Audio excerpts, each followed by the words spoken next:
My my son wanted to say hello, and I told my wife I would let him know when you joined us so he could come in and where say is he? hi. He's coming. I sent her a Okay. message to send him in to say hi. How is he? I mean, how He's old is he? he's 8. Oh, sweet. Yeah, and so he's like, "Oh, cool!" Like he's excited, and so No, I have a 7-year-old boy too. So I have a 6-year-old girl and an 8-year-old son. okay, cool. Yeah, no, So I have a 7-year-old, and my youngest is daughter. She's going to be 5 this week. But then and then I also have an 18-year-old who's graduating high school next week. wow, Oh, wow. Yeah, our house is That's a big one. Congratulations. thank you. Yeah. Our house is a little wild and wacky. Hi guys. Hey, what's up? be How louder, you buddy. doing? I'm doing okay. I'm playing sorry with my sister, so that's what I'm doing. The board game, sorry? Yeah, Nice. Are you winning? So far yes. Sweet. We'll stick it to her. That's cool. It is cool. Happy. So, what's your name? Tell me your name. I didn't. My name is Solomon. Nice name, Solomon. That's a very powerful name. I know. Yeah, it has. It's probably some big shoes to fill. Yeah. he's got wisdom. I'll tell you that for a little man. Yeah, awesome. Well, happy Sunday, Solomon. Sounds good. All right, you want to go play with Sayla? Yeah. All right, buddy. All right, Wait, what? Good What's to your see you, daughter's- Sola. Yeah. My daughter's name is Sayla. Spell it. Selah. Are you serious? Yeah, it means to pause and like kind of like it's like another form of amen. I know exactly because my soon-to-be 5-year-old. That's her name. For real? Yeah, Yes. Sayla. That Sayla, is awesome. Sayla June Williams. Yes. Do you spell it the same way? Yeah, exactly. That's why I said spell it. It's the exact same way, and we've got it from the exact same reference. Awesome. See, that's like my wife's right here. His daughter is about to turn 5. Guess what her name is? Sayla. No way. Yeah. Yep. Oh my goodness. So just getting acquainted here. Yeah. Yeah, No, right. my son's, and it's so funny, Solomon. My son's name is Josiah. That was a number that was one of those names that I always loved, and I thought about it, and I told my wife like, if we do name our kid Josiah, I was like, we're gonna call him Saya as a short name. It's I was funny because no, we when we thought about his name, because like having a name Cress, which is a cool name, like I've never met anybody who's ever had it, but it's so short that it doesn't lend itself to any type of nickname. So Yeah. So in picking like kids' names, like when I met my wife and when we like started dating, even when we were friends before we started dating, she had said that if she ever had a girl, she wanted to name her Sayla, and I was like, that's amazing. Yes, let's have that. So we knew that like before we even started dating. But Well, that's when we glad thought that that's awesome that held so long. yes, yeah. She stuck to that for years. Well, I thought it was amazing. I just thought like, man, that's a beautiful name. I've never heard it before. In the biblical reference, it's just but we don't really do anything with that. We just call her like Sayla. But with Josiah, like I was like, he's like, oh, you got Joe, we have you have Josiah, and we didn't even realize like when he was in preschool, like we went to school one day picking him up, and all his friends were calling him Saya. They were like, Saya, Saya, where I go. But then the weirdest thing is just like it is like we call him, and it's just because I don't know, it just stuck when he was a baby. Like every once in a while we'll call him Joe, but I usually call him Bubba or Bubs. Nice. It's like you can't account for like this random nickname. It's like so Solomon's name, like I broke it down. His nickname is just Solo. Yeah. Oh yeah. And I'm like, my wife is a singer. She's always sung. It's been big in her family. Okay. And everything. So she sang a lot of solos. Yeah. I'm a bass player and everything. So it's kind of like, but then it was also like it's like Han Solo. Yeah. So call him Captain Solo or whatever. And then because of Solo, sometimes I'll call him Soul Man. Like that's a superhero name. I'll be like, come on, Soul Man, and he'll be like, oh, that's beautiful. That's beautiful. Yeah, that's wild. I can't wait to tell my wife because it's like I know. Like she was still standing here because she came out. I was like, I gotta tell her. I'm like, she's right here. I'm like, I gotta tell her because it's one of those like that was a name that she brought out. Yeah. And we were both just kind of like, all right, because when we went through a lot of trouble to get the kids into the world, and with Solomon, part of the meaning was peace. Yeah. And everything. So we're like, and he really recommends that. And it really brought her and I peace from all the tragedy that we had gone through to get him in here to the world. Yeah. And then Selah was just kind of that. She just texted me and says my daughter Selah is really excited about her name. So that is awesome. But how have you been, sir, since last time we chatted? What's going on? Any new projects coming up? Like, I've been really good, pretty good. I mean, I'm sure you guys know that there's a strike going on, and so yes, sir. I actually saw your post. I had that in my notes where you were out there picketing and everything for it. Yeah, it was the first time. It was interesting. It's just a wild and wacky time. I mean, I was in the business back in 2007 when there was a writer's strike back in the 80s.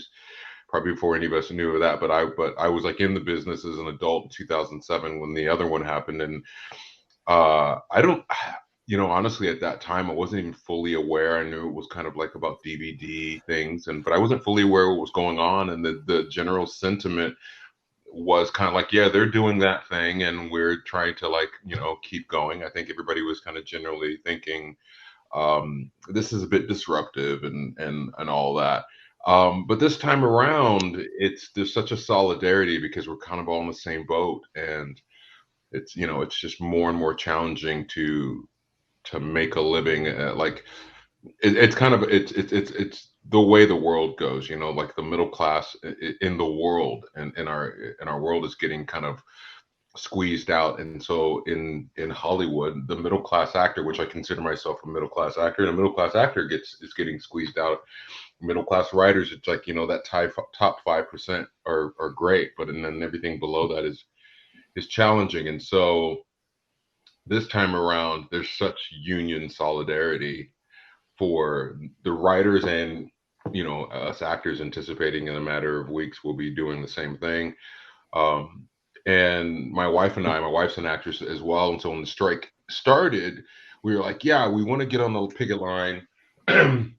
But it was right when it started, we're like, let's not rush out there now because they have all the energy in the world and all the people in the world, and let's kind of wait and give it like a month or so when people start getting tired, and we can come in and be fresh blood and that fresh But so we had actually anticipated waiting, but a friend of mine, Lamont McGee, who was a writer on Black Lightning, he messaged me, and they have these themed days for striking. I think it's just to kind of keep it fresh. And so he messaged me that Wednesday. This past Wednesday was Superhero Day at Warner. Nice. And so I was like, I think I should go out. I think this is the day to go. Yeah. So sure. And so we went out. I've never been on a picket line before, and we went out, and it felt really good because you just feel like, okay, I'm not alone in this. Mm-hmm. And it was also just you see so many people, that actors, and because there's a lot of actors out there. So I seeing actors and writers that you grew up with, but then seeing actors and writers that you worked with and hadn't seen in forever. So it's a bit of a reminiscing, and all the while, supporting. So we my oldest daughter showed us how we could figure out how many steps we had taken on our phone, and we realized we had done like 15,000 steps that day. Nice. Yeah, I was like, what? I looked it up because we were tired, man. I did it, and then we came home, and as soon as I sat down, I was like, I could go to sleep right now. Why am I so tired? It all caught up with you. Totally, about 7 miles of walking, but and we'll get out there again, But I mean, overall, we're doing well. I'm just trying to enjoy the free time, to be able to be dad 100% and be husband 100%. And my buddy Nate Scoggins, who we did a movie together called What Remains, which is out and about. And so we're going to talk about that because both him and I have watched it, and last time we chatted, we didn't get to talk about it. Yeah. So that's going to be kind of a big focal point of the conversations because awesome. We'll talk about that. So anyway, we not to give away with that, but we started working on through just these wonderful. The movie kind of started our first bit of working relationship. We actually been friends for a long time, and we got even kind of in a weird way. We got closer when I was doing Black Lightning, and then he brought me a project that he had been working on and kind of reworking. A pilot called Who by Fire, which is kind of all about the prison camps, and there's a show out now called Fire Country, which is not like our show, but set in the same world of prison camps where inmates also learn to fight fires to get time off their sentence or whatever. So even before that show ever came out, he brought this idea to me, and I loved it, and we started working on it. We were working on it when I was still in Atlanta. We were like developing it, and so we got that to a place where we were happy with it. And then there was a project that I had tried to write back in the early 2000s called Take 5, which is about 4 guys in Los Angeles becoming friends, and kind of loosely based on a period of time in my life. And my wife is the one who reminded me of it, and I kind of dusted it off and read it and realized I needed some big help with it. And he came on and helped me, and we've kind of redeveloped it and got it to a place that we're really happy with it. So we're hoping that we have a couple of things that we can get going once all of this stuff settles. That's awesome. That's awesome. I would like to talk about What Remains. Yeah. I watched the movie and I thought about it afterwards, and I came to the conclusion one of the things I really liked about the movie is it felt like it's a movie that makes you ask, if you claim a belief, and you preach it and you talk about it, how much are you willing to go for that belief? Yeah. And I thought about that because a little bit of my history is I went to Bible college. Okay. And so like I grew up in the church. I don't have ill will towards religion or anything, but I've met a lot of people who claim something in their belief system, but don't ever act it out. They're not. It's not living. You're not seeing. They're not authentic. They're not living it. It's something that we've always wrestled to between me and my wife about the people we interact with in church and stuff. And I've met some really great church people, and I've met some people who give those people bad names. And so what I appreciate about in your film was it felt like this is a man who claims something. Yeah. He preaches it to his congregation because you play the pastor role. Yeah. And it's testing, do I really believe what I say or not? So that was one of the things I really appreciate about that movie.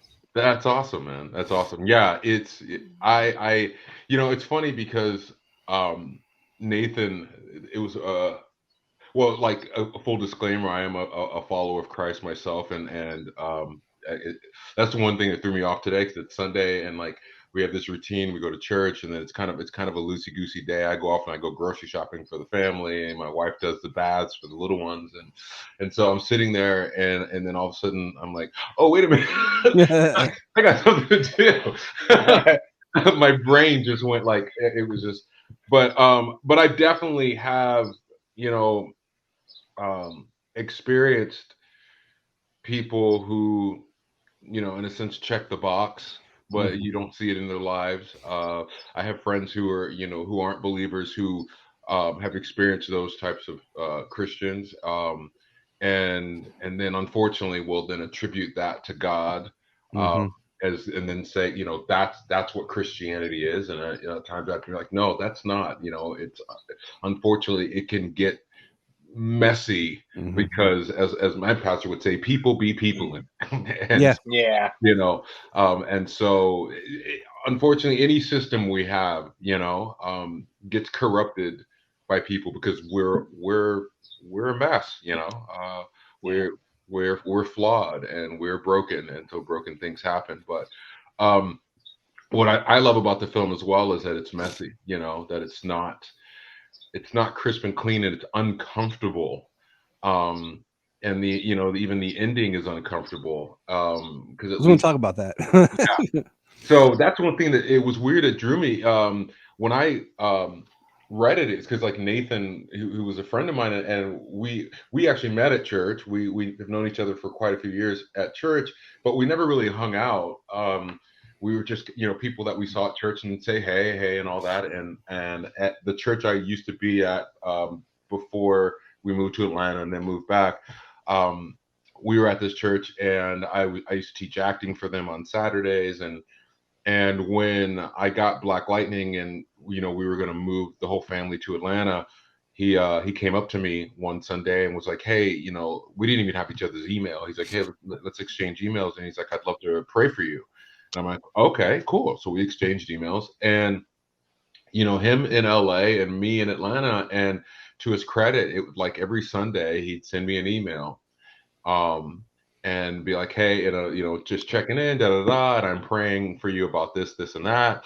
And a couple days later, I'd get back to him, and in the email, we're sharing each other's lives. So he's sharing what's going on with his life, and I'm sharing what's going on with mine. So I'm praying for him. We're praying, and it was probably this weird thing of being, thousands of miles from each other. It was the most consistent interaction we had. We had it for month. We had it the whole time I was there, so we had it for like 4 years. But at one point, probably about a year in, he said, "Hey, would love some prayer. I just finished a script," and I'm like, "Yeah, no, totally, I'll do that." And then I was just kind of like, "Hey, can I read it?" Just like and he's like, "Yeah." So he sent me the script, and I read it, and when I read it, like, so to his credit, there's no ethnicity written into the script at all. And so I was just reading the script, and my own social programming, like when I read the script, I responded to the character of the pastor. I was just like, and honestly, I was just like, I feel like I'm supposed to play this character. But without any ethnicities written into the script, I just assumed he wanted somebody of color to play the convict. And so I was like, he's not going to have he's not going to have a black convict and a black pastor. He's not going to do that. And that just becomes a black movie. So, and then also he's my friend. I didn't want to put him on the spot. He never said, "Hey, read it. I want you to be in it." So I read it, and I was just kind of like, "Hey, great, really great script." Da, da, da. And I think at one point I said, "Oh, who are you thinking about for the son?" And he's like, "Oh, it depends on who I cast as as the father." And I didn't want to put him on the spot, so we kind of did this dance around each other until finally I just said, "Hey, I don't want to, you do what you want. I don't want to put you on the spot, but I really feel like I feel called to play this role." And then he finally said, "Actually, you're the only person I could think of that play that role." Nice. That's great. It definitely, like, you see movies, and you feel like this person's connecting, but then there's times where you feel it and you're like, I feel like this person's connecting deeper. Like there's just a sense you get in their performance. And Yeah. that was gonna be one of my questions. Like, did you like have a connection? But on it, obviously you did. With the character. Yeah. I mean, going back like to him, to your and his interaction, I mean, that's like great to hear about, like genuine practice, genuine people, talking with each other and wishing the best for each other. I love to hear that, because it's all too often that's not the case. Exactly. Yeah. I mean, seeing it play out in life. Exactly. Yeah. And then, I mean, the connection, your performance in the film is amazing. It's fantastic. Oh man. You can see the conflict. You know what I mean? Yeah. The conflict from the very beginning of you talking to the funeral, about what happened, and then the entire film, your work with Kellen at the time, it was really great to see that. And I think with your idea of it being a person of color as the convict, I think that would have drastically changed what the movie was, or how the person would have been treated. Yes. And I think it was so well, because he wasn't treated well coming back to the town. No. You know what I mean? But it would have been, I think the focus would have been so much worse if it was the other way around, unfortunately, Totally. Yeah, totally. I mean, and yeah, I mean, it definitely, I just felt like, and I think roles like that, I'm a father, and so that was one of the things I could connect with. Like I remember when I read the script, and it was wonderful to read a script without any attachment, to Mhm. just almost read it like a book with, because sometimes reading something when somebody says read this and I'd like you to do this role, then your reading of it is kind of skewed already. And so when I read it for him the first time, I was just reading it to give him some, advice or just kind of support my friend. And I I just immediately stepped in and identified with the father's role, and uh I felt that the conflict as I was reading it, where he makes this decision for his son, and even though it's not an easy decision, like I remember just feeling like, no, that's the decision I would make. It's not the right, it's not easy, but it seemed very clear to me, which is, it was a good thing I was playing the role, that it was like that's a decision I would make, because I had talked to other people. Anne Heche was one of them, um, who was telling Nathan that my character was ridiculous, like that he shouldn't play. And I was like, because from her perspective, it was like, you can't do that. It's an absolute mistake. But I was like, that's fine. She can feel Like, that way. right, like you're letting a murderer walk, kind of a thing. Right. Yeah. Yeah, but that's what that interaction with your son at that point. I love that when you like, he's convinced that this guy's a murderer and he didn't, he should still be in prison. He deserves what he got. Yeah. But you there, like, you're letting your son walk away after what he did, fully knowing, and it's like, I still have to believe that even a murderer is capable of that redemption. Yes, exactly. I mean, the movie, it is all about forgiveness, and it's all about those things, kind of those principles that, and I don't think Christianity is unique to it. That life, we have these principles that we have in our head or even in our hearts, but then what happens when the rubber meets the road and you have to live that out? Yes. Forgiveness from a distance is fine, and I think even, the character decided he was going to forgive uh Kellen's character, and push that he, get a light sentence, because he Who did he may never see again. exactly. It's like, this is what my wife would have wanted, and it's easy to do it because I'll never see him again, and I've done it. But then now when you're like confronted with it, you know, day in and day out, like, okay, can you live that out? And then there are consequences to living that out. And so I think it's a really human story, and I love that just wasn't left in a nice, neat bow. It's not necessarily a happy ending. That was one of the things that kind of drew me to going. This is a film that I feel like people would walk out and continue a conversation. Yeah. Mhm. Because And yeah, like you said, like, as you have your role as a human, yeah, you have your role as a father, and you have yeah, your role as a pastor, and which means you're like a leader of a community. And like you said in the film, like, your role is to give people hope. yeah, And it's like, how do you walk that, and how do you lead that? And then the same thing is, as fathers, like James and I both are, I would totally, you do anything to protect your child. yeah. And it's in that same vein that you showed of like forgiveness and second chances. Just the difference is now you're going on another step of protection. Exactly. And even from, and honestly, from a nuts and bolts logical standpoint, when I look at it from like point, from the beginning to end, it was like, well, this was my fault. Because, if I did what my son wanted, if I didn't bring this guy in and give him a job and bring him into into our lives, then my son would have never even been in that position to even do what he did. So I was all like, this was my fault. So that's the way I looked at it. It was like, of course I got to take the fall. Of course, this is, and it was weird, man, because you've seen the film. It was like, there's not a lot of nice, fun things in there. So No. we went to do it, and we were in Amarillo, Texas. It was like just putting my head down and living in a very kind of dark, depressing place for I don't know how many weeks we shot. It was like this. Okay, this is what I'm about to do, and there's not going to be a lot of fun. except for like, those weekends when I have a couple of days off and I can kind of at least take a day to not think about this anymore. But then it's like right back in there again. I would say what's interesting is I'm watching the film. Yeah. My son's kind of moving around, and then he sits down with me. And the part where he sits down and is talking, he's like, "What you watching?" And I tell him about it.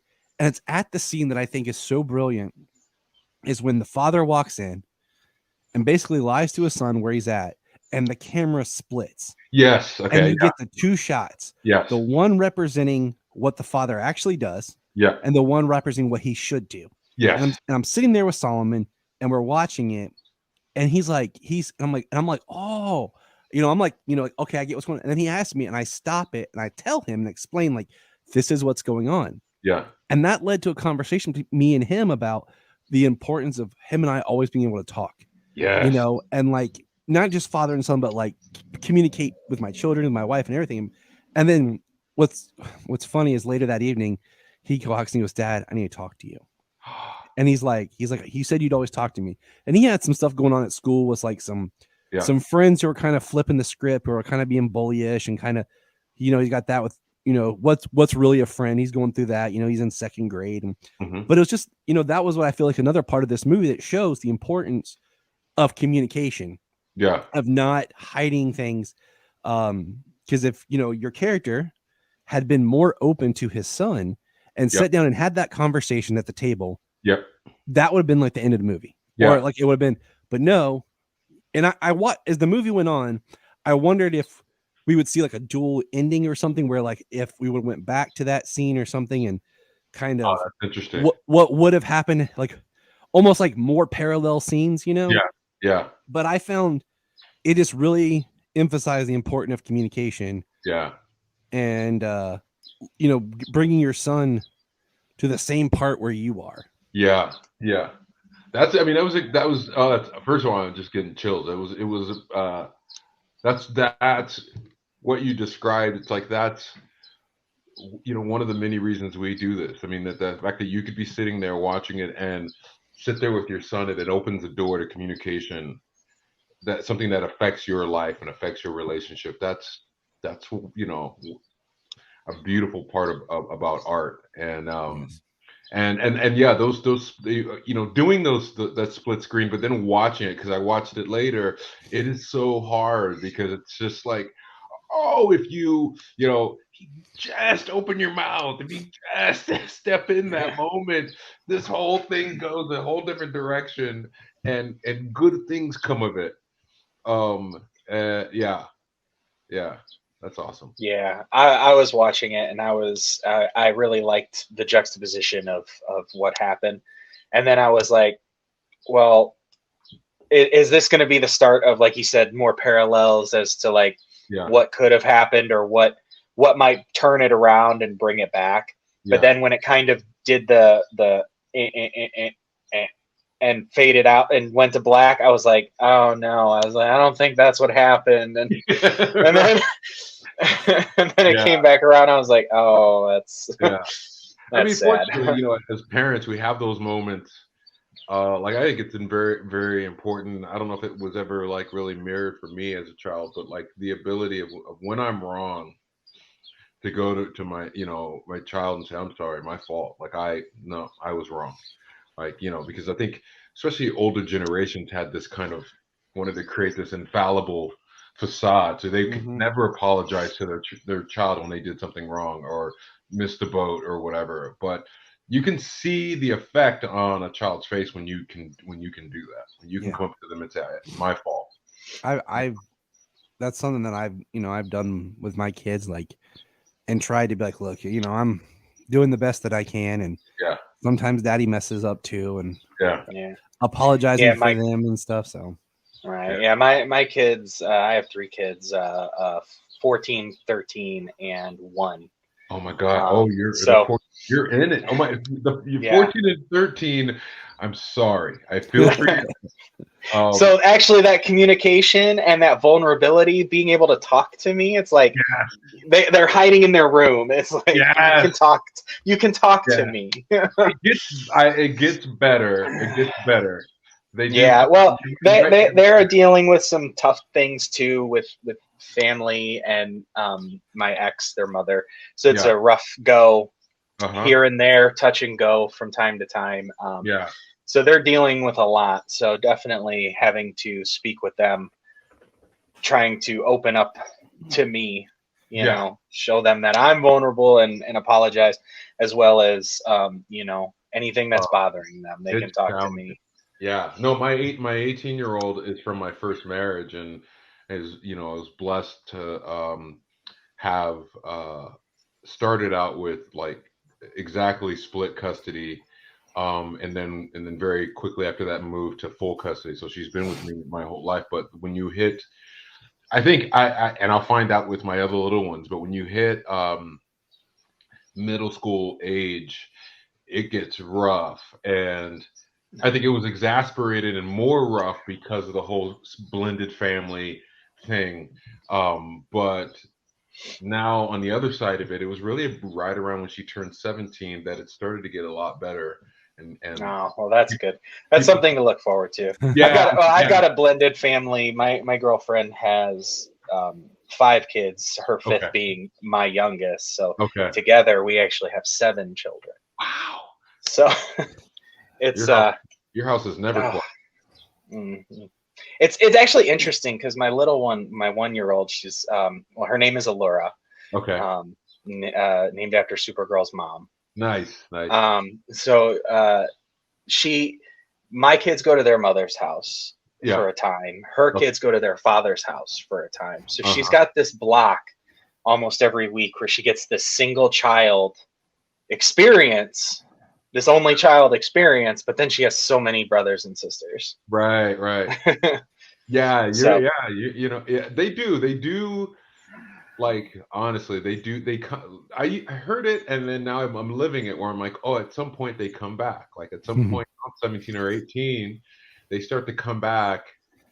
I think they start to realize adulthood is coming, and they start to realize that you know, what they're experiencing with you is not always going to be there.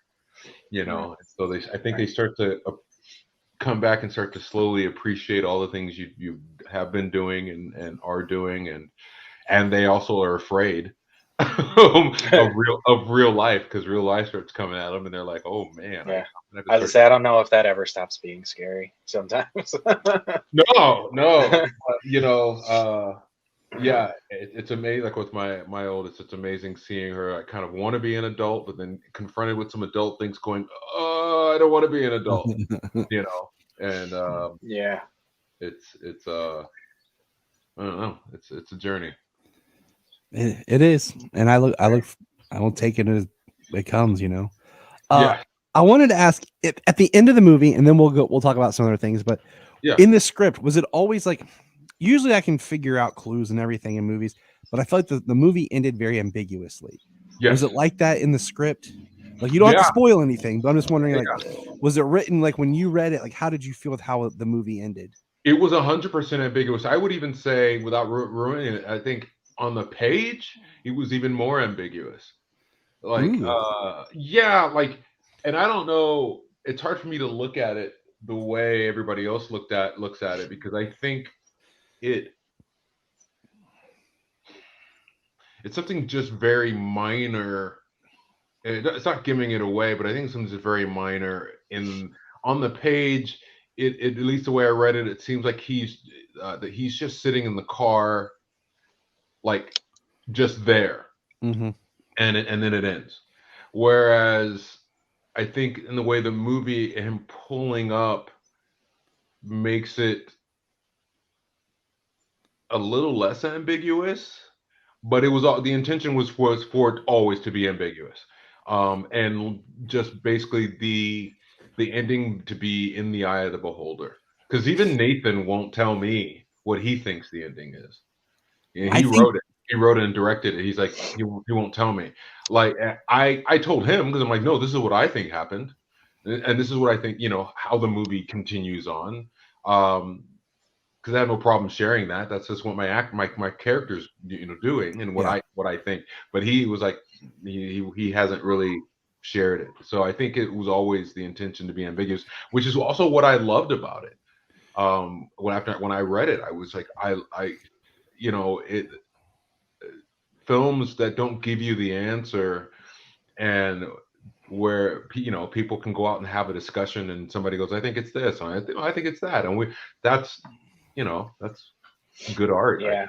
I was gonna The way it yeah. ends, I mean, the way it ends, I mean, how it does what happens and then it cuts to black. Yeah. It could honestly be he either popped it in park or he dropped it in drive. So he either stayed or he left. Yeah. And it's right there. It's right there in it. And it's like, that's it. Exactly. And well, like I think when I read it on the page, it was like he had already, like, basically the car was off, and that you feel that he's just been sitting there, and the car's not even on. So and then it fades to black. That's the way I when you read it, how it came across, which I think feels even more ambiguous as opposed, if the car's still running, I think it might, you know, people might go one way or the other. But at the same time, it's still like, oh, like you said, pop it in park, or park it and pop it in drive. So I love that. What I love is, like, back to what we said earlier, I think the film in itself is a conversation about choice and consequences, and what you, like you said, what you think it ended, what would you do, as each character, what would you do as a father. And the theme of forgiveness, I mean, could you do what you do, and forgive him and help him, or would you go as far as what other people say, like the sheriff says, and what other people say, but what your son says is, you know, or would you go that route where you couldn't forgive him? There was one point and in the have film to take revenge. Where the journal is discovered by the son, that I wondered if the son was going to try to give the sheriff the journal to say it was like a premeditated thing, and he was going to try. That was a read that I had for a little while. That he was going to try to flip it back around, that he did it himself, you know. But well, and it was one thing too that was, I mean, kind of going back, speaking to the script and from page to actually doing it. And so, like I said, you know, Nathan wrote a script with no ethnicity, and so in the scene when the son comes to me and shows me what he did, and we're, you know, out in front of the car and we're talking through it, there's a line where, you know, the whole scene where he's like, I'll get the same treatment he did, and it's like, no, you won't. And because of, like, we added the line in the moment as we were just kind of improvising, we added the line, or I added the line, like, you're a black man in Texas, you're not gonna, you know, basically, and it rang true in that moment, and we did it, and we just kept doing it that way. And then I remember at one point, when we were done and we're back home, and Nathan was editing it, and he was like, hey, and he called me up and he was like, he's like, people, some people, he's like are pushing for me to get rid of that line. And he's like, so, you know, what do you think? And I, you know, I was just like, hey man, it's your movie, you know, because, like, I kind of signed on for this, on this job, I signed on to be the actor. I wasn't the things that we're working on now. I'm an actor, producer, creator, like they're like our babies. But this one I was like, no, I signed on to be the actor to help you, you know, create your story. But I said, but it's, in my opinion, you should keep it in there, because it's just the reality of the moment. We don't hit the audience over the head with it, but it's just, that's real. And there are going to be some people of color in the audience who are going to watch that, and by hearing me say that, it will give the rest of the movie credibility. And he you know, he listened to me, and to his credit, he stuck to his guns and kept it in there. And I just thought that was awesome. Yeah, in that moment, that line, like, when you delivered it, it rang true, but it's not what I held on to. No, you know, that's not. Yeah, it's not what I held on to in that line. In that exchange, it was it was premeditated murder. You know, it was premeditated murder. I mean, that is honestly the biggest part of what happened, premeditated murder. And then, you know, the reality of everything else setting in, that was what I had taken from it. So exactly. Well, I think it hit perfect. Yeah, because I just feel like it was part of the conversation. Because I made a point too. I think taking the moment in that scene where I ask him like, was it an accident? Like I make sure I made sure to hit that hard. I think I even repeated it because to also like I think to highlight the difference that like if he could say no, it was an accident, it was self-defense. Okay, now we can go down a different road. We can Yeah. talk about some other things. And I think I even said it like almost in a pleading way, like, please tell me it was an accident. Because if it was, Mhm. it's something totally different. Which I think I even added that or kind of highlighted it even more than it was in the script because of that purpose. It was a very well done scene of just the layers of your stress, your trying to figure out what to do, but also like where to go from here. And you want to yell at your kid, but you're at the same time like know that they're in a state of panic as well. Yeah.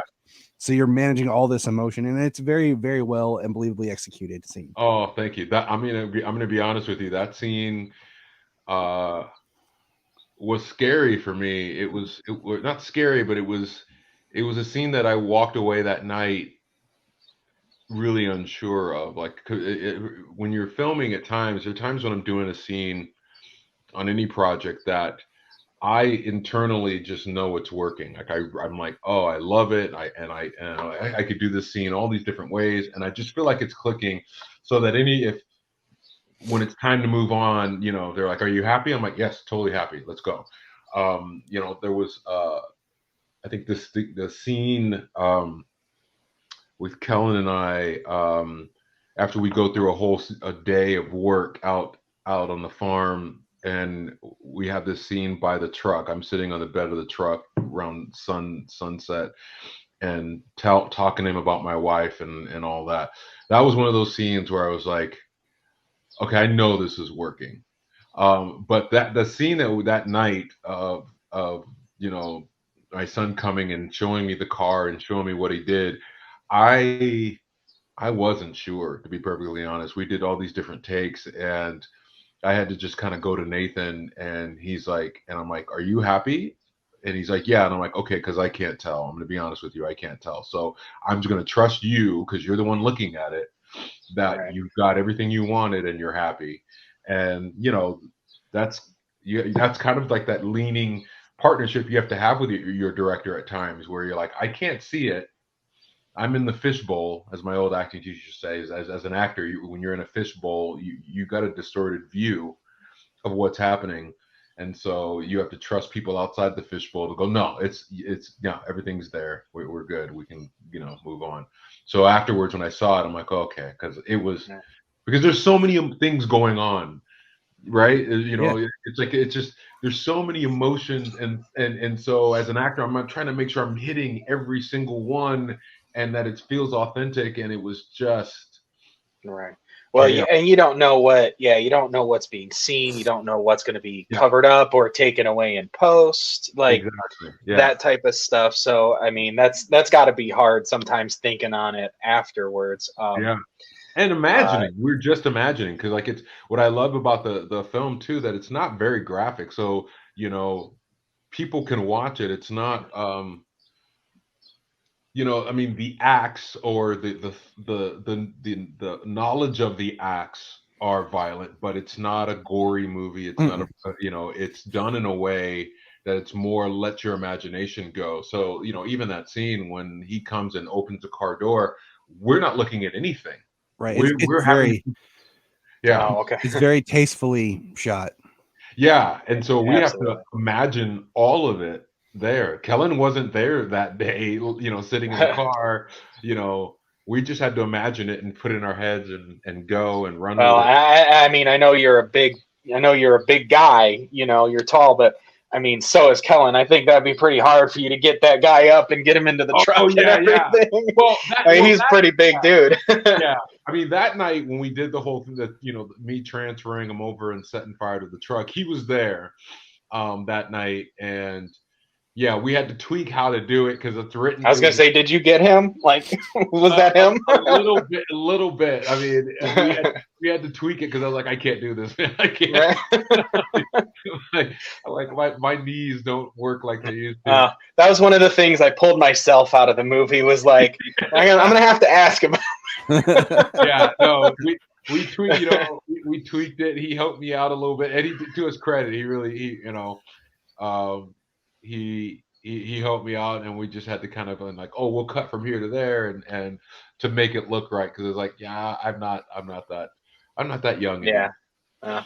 Well, yeah, your performance and the choice that's made in the movie, all the time that you give to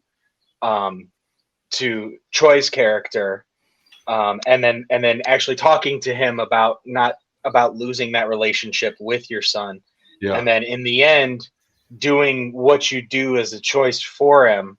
Yeah. I mean, even when you lose them, that you have that distance. I mean, couldn't imagine having my mother killed like that, and seeing that person, especially seeing that person working side by side with my dad. Exactly. Like that would be, so just like to put yourself in those shoes, but your performance pulling that off at the end, just doing anything for him. Yeah. I felt that it was great. It's a challenging thing, and sometimes it's just that wonderful thing where a writer can write something, and then Nathan writing the script, but then he put things in there, and I think they were kind of unconsciously, like he was just led to put certain things in there that then I, as the actor, could fill in the blanks, because there was a tough, and I didn't want it to feel the transitions, like the moment when Kellen's character comes, when I'm trying to take trash cans out, and I end up basically offering him a job. Like, that's a hard. Like, the script can say this, you start here, you go here, you do this, but to make it make sense for me was hard. Like, I'm like, how does this not turn into a Hallmark movie? You know what I mean? And so, but one of the things that was interesting is the way Nathan wrote it, and it was the deceased wife was almost a character in the movie, even though she wasn't there. And some of the things that my character has said about her created who this person was. And so for me, those hard turns of how do I forgive this guy? How do I give this guy a job? How do I, the way I could justify it is like, it was almost as if my wife was on my shoulder and I could hear her saying, do this. I was going to say, like, you're Leonidas from 300 and you look back at your wife and she gives you the nod. Yeah. That was for me, the driving force of doing all those things, was that it was her going, do this. And there were times when my character's in the office, and we had a picture of her up there on the desk, and I could look at her, and like, the internal dialogue for me was just like, I hope this is what you wanted. I think this is what you wanted. Because otherwise it just kind of act those things out. It just felt too perfect. I liked you genuinely asking her in the movie. Yeah. Hopefully this is what you would want. I enjoyed that. Yeah. Is very, the whole movie was very, even though it's the themes and everything is very difficult. It's very dark. The movie was still very heartwarming, or at least touching. Nice. Yeah. Nice. All right, we're going to turn it around a little bit because we're running low on time. I want to say, looking at my notes here, Black Lightning ended in 2021. Yeah. Have you been doing any of the conventions, like going and doing any like that type stuff? I haven't. I honestly, what was it? I think it was during a hiatus of our first season. We had finished our first. Oh no, maybe it was our second. It might have been our second. Oh no, maybe it was our first. And I had never done conventions. Like when I got the job, I did San Diego Comic-Con the first time, which for people who don't know, when you think about San Diego, like Comic-Con, it's different than conventions all over the place. Like Comic-Con is really a giant press junket. It's just everybody publicizing, getting the word out about their things. So in that hiatus, I signed up and did a bunch of conventions. I'd never done them before, and my daughter, actually, my wife was pregnant with Selah, and um, I booked all these conventions, and at the I think one of the last ones I did, I was like, I hope she doesn't come early because otherwise I'm gonna have to hop on a plane and get back. And she waited and all that. But I had done so many of them in such a short period of time that I got really exhausted. And then and then kind of in a blink of an eye, COVID hit, and that shut everything down. And then we've been back and at home, and I just haven't gotten up to do them again. I think COVID still kind of scares me a little bit because you're interacting with people like all day long, and like just close, touching people, shaking hands. I don't know how to do things from a distance, like in like if I'm going to be somewhere, I want to really connect with a person, and I don't know how to do it halfway. So I haven't really done any other ones in a while, but yeah, I did them early on. That's cool. I mean, it's one of those things you see certain actors like go through phases, like just recently with the Flash ending, I see that Grant Gustin just started doing conventions. Like he hadn't done any. Yeah. And like he was close. Like 2 weeks ago, he joined Indiana, which is, we're in Ohio. So it was like, he joined on Indiana. I was like, oh man, that would have been cool. Okay. So I just wonder, like, if that's something that you've thought about getting back out there or doing or anything. I might, I might do it. The other thing that's challenging is that it's like everything's taken me away from home, and like the age of my kids, it's like, I also want to be that guy. I don't want to be that dad, I guess. Oh, I understand that. I took a 5 a.m. flight. That means I got to the airport at 3 from San Francisco to get back here by. I think I landed back here like at 2 or 3 to go see my kids play, because it was the last night it was open, and it was only a half an hour play, but they had been working out for so long. And I landed and I had like no sleep. I got back. I went to that play. They were excited. Came home and just crashed. Yeah, you know what I'm saying? Like so I feel like I don't want to be that dad. Like if they got something going on, like I want to be there for it, no matter what it is. Yeah, I don't want to be. I don't want my kids to get used to me not being around. And so that's when I booked Black Lightning, that was the thing why I was like, hey, if I'm doing this, we're all moving, because I'm not going to be this person you only see on a screen. And we did that, and then we came back home, and I said, okay, I kind of, at least for a period of time, I'm trying to focus on exclusively working in California, because I'm like, I can't pack them up and move them all the time, because that's not fair. They got, especially they're in school, and they got friends, and they got a life, and I don't want to be the absentee dad. So I look at something like, speaking of Black Lightning, like James Remar, great actor. Yes. Yeah. And he's an empty nester. And so I was like, you know what, when I'm his age, my kids will be grown, and that's when I can just traipse all over the world. My wife and I, we talk about, someday we'll just traipse all over the world doing this, doing that, and having a great time. That's cool. So now with Black Light, I have to ask, I meant to ask you last time, which suit did you like wearing better? That's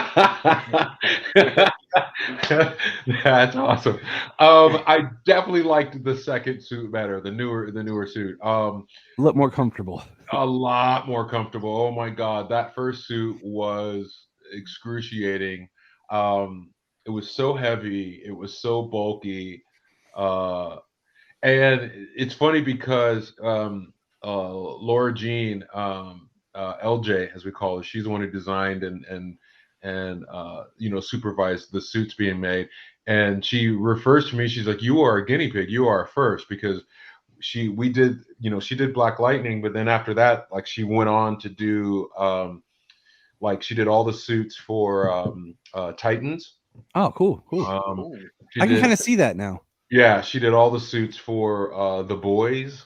Oh, nice. And you know, and I'm sure she's doing more and more suits, but like she's like Black Lightning was the first, and so I was the guinea pig in all these things and trying to figure out what works, what doesn't work, and what and so you know, going from the first suit to the second suit, a lot of bugs have been worked out, and it was much easier to wear and move and fight. And yeah, we're late to the game. My wife and I, we just started watching Titans. We're like in the kind of the middle of season 2 right now. Okay. Yeah. Cool. How are you enjoying that? Because it's got its, you know, it's fans and its detractors, you know. It's an up and down. Like it feels. I don't want to talk bad about my show, but it feels at times unbalanced. Yeah, it's interesting, and I think it boils down to like it's whatever anybody's asking for, right? So like when I started watching the first season, and I didn't know if I was going to like it, so I started watching a few episodes, and I found myself really liking it. So I told my wife about it. I'm like, hey, and then I said, hey, you know what? If you're into it, and she's like, no, I want to watch it. I'm like, cool. And so I went back to watch the first season with her, and then we continued on that way. And because I have some friends who said, "Oh, it takes a while to get going," and almost like they were kind of poo-pooing the first season, and they liked it more as it went on. And I had some friends who like really liked the first season and said, "Oh, I don't know about everything after." But I think it depends on what you want. I personally, I you know, I still got quite a bit to go, but I really liked the first season because the pacing, that it wasn't like blink blink blink and now they're a team and now we're just fighting crime. Yeah. I liked how they took their time with it all, and like that I was like almost through the first season and Raven still doesn't know who she is, and all that. Like I didn't mind that pacing. Now that I'm into season 2 kind of halfway, it's starting to feel like it's going to start to get to like, I don't know, like the normal pacing, and I like this is probably what other people like. I kind of liked the, you know, the other one, but we're different that way. Like when we were watching Star Trek Picard, I don't know if you guys have seen any of that. I did the first season. I binged it. Yeah, and the thing is like my wife and I loved the first season a lot, and then we watched the second season and really almost stopped watching. It was almost like we're not going to watch it anymore. That's what I heard. That's why I haven't done the second season yet. Yeah, and then the third season, a lot of people really loved. I definitely like the third season more than the second season, but the third season really gives like all the next generation next generation fans. It gives them all the touchy feelies. Like it you know. But what I loved about the first season that it wasn't just the next generation. It was kind of funky mystery, you know, sci-fi noir thing going on that I really, really dug. So for me, the first season was my favorite. But for a lot of people who really just want to see an extension of Star Trek Next Generation, they were like, but that makes sense. Yeah. So, now, I have another Black Lightning question that I've been wondering. In the pilot, when they show like the flashback stuff, was that you in that first costume doing the flashback scenes? Like when, like really quick, because I remember that, you know, the classic costume. I was gonna say, my question was gonna be like, did you only get to wear like the classic costume like a few times? Yeah, it was. It's interesting because we did and I'm trying to remember what ended up being in there. We definitely did. I wore the classic costume and did a whole bunch of stuff in the classic costume. And I'm not sure I forgot what ended up in there, but it's like just some quick shots of like security cam footage. It's just stuff like that. Yeah. So that we actually shot a lot more in the classic costume. There was a whole fight sequence in the school in the classic costume. Because so when we shot the pilot, when we shot the first episode, we actually, before the show got picked up, we shot what they call a teaser, which, so it was like, it wasn't the whole pilot, but it was like just almost like a trailer of the show. And so in that we shot all this regular stuff, and then like literally the last day, because like my character had, we decided in the classic suit he was bald. So we shot all this stuff, and then on the very last day they completely shaved my head, and then we got into the classic suit, and then we shot the stuff in the classic suit. But then when the show got picked up, then we went back and shot all the extra scenes to make one full episode. So I did do some stuff in that classic suit. Nice. Yeah. Well, we're hitting our 1 hour mark. I was gonna say, I just got one last question. DC, you're a big DC fan. Your DC, legacy. Just wondering if you had anything that you were looking forward to, or something that you might want to do in DC, like a character or voice acting, if you have any projects coming up. Well, I mean, like any other fan, I'm looking forward to the film, The Flash. It looks really cool. And I've kind of been, now that HBO Max has become Max. We used to call it Hobo Max, and now we still now we just call it Hobo. I'm like, I'm not going to give you the Max. I'm just call it Hobo. And recently, I've been going back and watching some of the I watched because I had never seen the director's cut of Batman v Superman. Oh, so nice. I wanted to watch the director's cut of that, which I just finished last week, and then because I was starting to rewatch the director's cut of Justice League, and then I was like, no, I want to go back and watch the director's cut of Batman v Superman, and so I watched that, and it really got me excited again. I check out all DC animation. This is why we like this guy. This is why. Right. Oh yeah, I mean because I was this guy before Black Lightning. This is who I am, So it was just kind of perfect. And what I love about DC, what it's done really well. First of all, DC animation is, for the most part, is better than unfortunately DC film. I was just talking to some friends literally last night as we were talking about Black Adam. And no disrespect to anybody, but that's not a very good film. And I was talking about a friend of mine who she watched the movie Black Adam and didn't like it, but she didn't really know the story of Fate. I'm like, I was really unfortunate because I'm like, that's a great hero who could have his own movie and should have his own movie. And I was kind of telling her about, no, the thing is, the helmet is it almost like possesses a person, and and once you have that helmet, it's not letting you go. Yeah. And when I was telling her the story, she's like, oh my God. I'm like, yeah, it should be its own film. And then we were talking about DC, and I'm like, you know what, DC can't be Marvel, and it shouldn't try to be Marvel. What it should try to do is, and I think when DC works at its best is when it's dark and when it's rooted in humanity. Where when we see, not just great powers, but the repercussions of those powers from a human level, because that's what DC can do really well that Marvel doesn't do really well. And so, but I'm excited about the Flash, and God, I don't know. I feel like there's so many things I would love to do, but I feel like it's a young man's game, and I feel like they've all passed me by. I don't know. That was always one thing that I appreciated about when you did do Black Adam, was the idea of the older superhero who's right. In a way, I had done that, but now I'm coming back to it, and I'm a father, and that was always one thing that I loved. Oh, there's Alora. Hi. Say hi.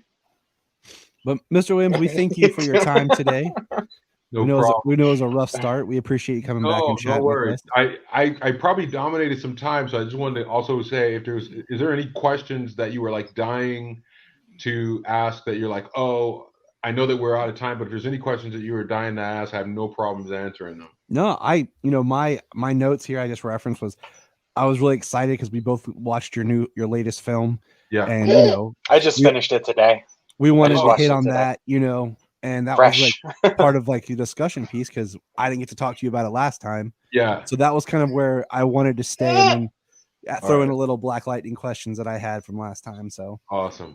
It was a pleasure, guys. And yeah, hopefully, the strike ends and I have some new things for us to chat about later, because I love talking to you guys. Hey, thank you. We appreciate that. I look forward to anything you've got coming up. Check out Cress's film. Luckily, it is on Amazon Prime. So if you are a Prime subscriber, it's called What Remains. Check it out. It's worth your time. Great discussion points, and just being able to put yourself in those characters' positions. Yeah. Thanks, man. You're welcome. Thank you for being part of the conversation. Thank you. Today.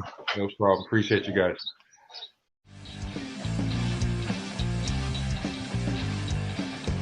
Don't forget to smash that like button and subscribe.